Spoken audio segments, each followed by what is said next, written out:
Bonjour, bienvenue sur le podcast 11 sur 365. Jument qui mord d'un coup, comment j'aurais réagi? C'est le titre d'aujourd'hui. Donc on se retrouve aujourd'hui pour parler de morsure. Et oui, encore une question, cette fois-ci reçue par email. Donc voilà son texte. La semaine dernière, je me suis fait mordre par ma jument. Je venais de lui demander de déplacer les hanches. Et j'étais en train de la caresser, car elle avait fait sans essayer de taper, ni essayer de me montrer les fesses, dans le but de taper également. Et elle m'a chopé au sein. Je lui ai immédiatement dit non, et je suis désolée, il y a beaucoup de fautes d'orthographe, et du coup c'est très dur à lire. Donc je lui ai immédiatement dit non, et secoué un peu la tête. Ah ouais, ok. Donc elle a mis de la disharmonie en fait sur la tête.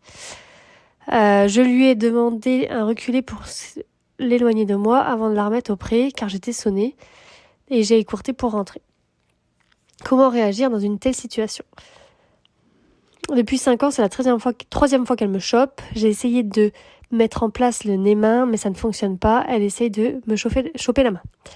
C'est une jument que j'ai eue très agressive avec un passé compliqué et que l'on avait du mal à approcher. Je suis d'ailleurs quasi la seule à pouvoir la toucher. Depuis 5 ans, je trouve que je l'ai quand même bien apaisée, mais il faut malgré tout rester sur ses gardes, ne jamais lui tourner le dos, etc. Que faire avec de tels chevaux et surtout comment réagir? Donc voilà, le mail, je vous l'ai mis tel qu'il a été envoyé et je l'ai lu comme je pouvais du coup. Donc, elle explique qu'elle était en train de caresser sa jument car elle venait de faire un exercice sans que la jument n'essaye de taper ni de montrer les fesses. Et qu'à ce moment-là, en fait, elle se fait mordre les seins. On va déjà parler de ce point-là. Donc j'imagine à quel point ça fait mal déjà, donc désolée pour toi. Et donc là, on va voir différents points. Donc premier point, avec une jument qui a ce type de défense, donc assez fort, montrer les fesses, taper, mordre, voilà, c'est quand même des défenses, c'est pas comme la défense dont on parlait l'autre jour où c'était juste le cheval qui se fige et qui se renferme, c'est pas aussi dangereux l'autre. Et donc avec ce type de défense, on va vraiment faire attention. À quoi? Déjà à notre bulle. On va demander des choses, mais donc à la jument, on va lui demander des exercices, mais avec une distance de sécurité protégée par notre bulle, déjà. Donc d'ailleurs, toi qui écoutes le podcast, si tu as du mal avec ta bulle de devant ou de côté, tu sais, pour pousser ton cheval, pousser ses épaules, le diriger avec la bulle, pousser ton cheval avec le reculé, tout ça, n'hésite pas à me demander. J'ai une place cette semaine pour la correction vidéo avec une petite formation personnalisée, spécialement pour toi par rapport à ce dont on va discuter. Tu me diras un peu tes difficultés pour la bulle. Et donc, il suffit de m'écrire que tu voudrais ce service sur le site marimadec.com et c'était la première de cette semaine à me demander. Du coup, tu pourras l'avoir dès cette semaine. Donc, 2, on va éviter de toucher une jument qui est comme ça au départ pendant les pauses. Donc, si elle mord ou se défend, quand on la touche dans les exercices, il se peut qu'elle n'apprécie pas toujours le contact ou les caresses.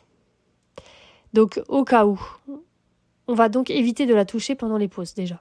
Donc, si on la touche pour lui demander, on va déjà pendant les pauses la laisser vraiment tranquille, ne pas la toucher du tout.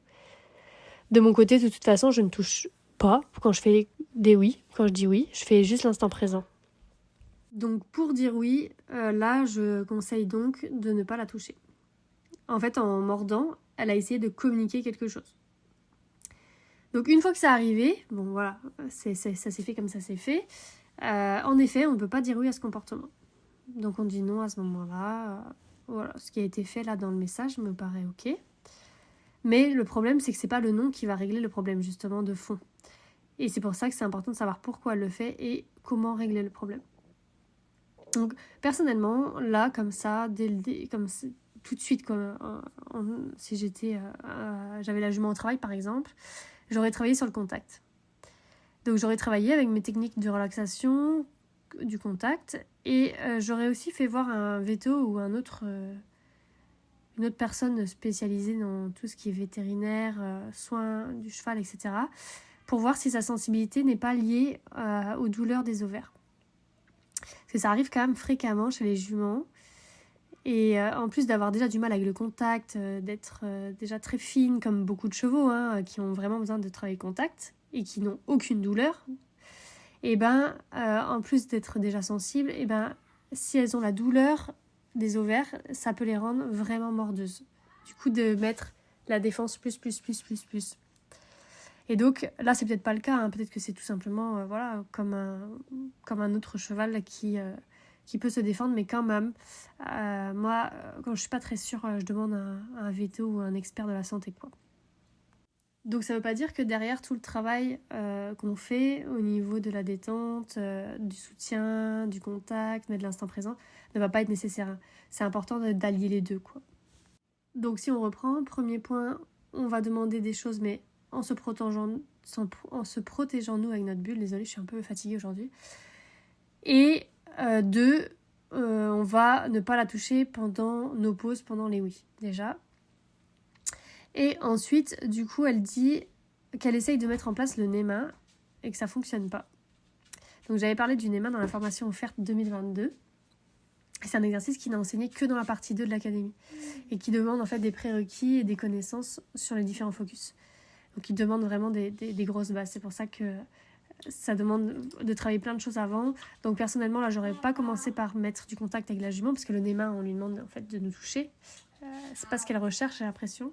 Donc j'aurais plutôt fait de l'instant présent à distance, du leadership soutenant à distance, et petit à petit faire des approches de retrait de contact. Voilà. À demain les amis, j'espère que je serai un peu plus en forme. À mon chou, aujourd'hui, un peu fatiguée. À demain, bonne journée.